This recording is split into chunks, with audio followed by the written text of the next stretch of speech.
একটা মজাদার ব্যাপার, এই দেখো বন্ধুরা, ঠাকুর দেখতে যাব কিন্তু ছেলে বলল মা বিরিয়ানি খেয়ে যাব। দুপুরবেলা খিচুড়ি খাওয়া হয়েছে, এইখানে আমাদের বারোয়ারি থেকে খিচুড়ি দিয়েছিল, মানে পার্সেল আর কি।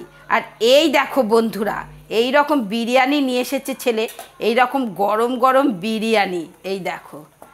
উফ, দাঁড়াও ঢালবো, এই দেখো বন্ধুরা, দেখেছো? এইটা আগে ঢালি, বাবাকে দিয়ে উদ্বোধন করব। বাবাকে দিয়ে উদ্বোধন করব, কিন্তু কি বলতো, স্যালাডটা ঢেলে ফেলেছি তো ওটাতে। এই দেখো বন্ধুরা, এই ওর বাবারটা আগে ঢাললাম, দেখি চিকেনটা কিরকম দিয়েছে। উড়ে আজকে একটা লটারি কাটো, একটা লটারি কাটো। এই দেখো বন্ধুরা, ওপেন করতে প্রথমেই লেগ, একটা ডিম, আবার একটা ডিম, তারপরে আমি আরেকটা ঢেলে ফেলবো, হচ্ছে এইটা ছেলের জন্য ঢালছি। এই দেখো বন্ধুরা, এইরকম ভাবে ঢালতে হবে, উপায় নেই, কিছু করার নেই। এই দেখো, এই মাংসটাও ভালো দিয়েছে। উফ, বিরিয়ানিটা কিন্তু খুব সুন্দর। একটু তেল তেল না হলে দোকানের নামটা কোনো কিছু, দোকানের নামটা এই তো লোকনাথ। লোকনাথ হচ্ছে চন্দননগর স্টেশনের একদম। হ্যাঁ, আচ্ছা। আর এইটাই দেখো বন্ধুরা, আমার ঢালছি, ওটা ওদের দুজনের দু জায়গায়। এই দেখো, ওরে বাবা, এটাও লেগ, আজকে একটা লটারি কাটো। তারপরে সব থেকে তার মানে লাখটা কার মানে খারাপ দেখছি? কার খারাপ? সবারই লাখ ভালো। তাহলে আমি লাখ খারাপ করে নেবো, কোনো অসুবিধা নেই। এইটাতে আবার দুটো আলু দিয়েছে। হ্যাঁ বাবা, এ তো তাহলে তো দুটো মাংস দিলে লাভ হতো। একটু খেয়ে দেখবো তাহলে। এই নেই না, তুই তো পায়ের পিসটা তুই নে। কেন, আমাকে ডানাটাই দাও।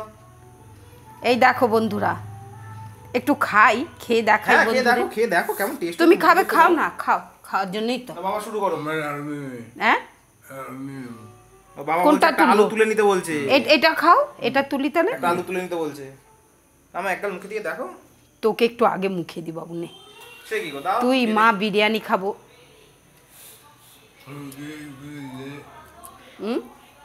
একটু ভাত দিয়ে দিচ্ছি, আমি নিয়ে নিচ্ছি। এই দেখো, ঠিক আছে, এটা খাবে নাকি দেখো, একটু কম নেবে। এই দেখো বন্ধুরা, আমি একটু খেয়ে একটু দেখাই বন্ধুদের। বিরিয়ানির একটা আলাদা ব্যাপার আছে। যেসব দোকান এমনি রেস্টুরেন্ট ছিল, কালকে দেখছি সব। এটা কিন্তু একদম পার্মানেন্ট দোকান, মানে সারা বছর খোলা থাকে, বিরিয়ানির জন্যই এরা ফেমাস। কি বলবো, অপূর্ব খেতে বিরিয়ানিটা।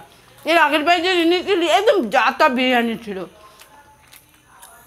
এটা মানে বলার অপেক্ষা রাখে না, এত সুন্দর বিরিয়ানিটা। ডিমটা এক কামড় দিয়ে দেখাও।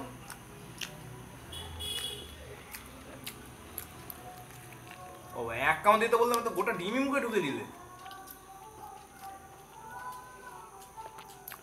আমি আর কথা বলতে পারছি না এখন, শুধু খাওয়া। একটা স্যালাড খাই।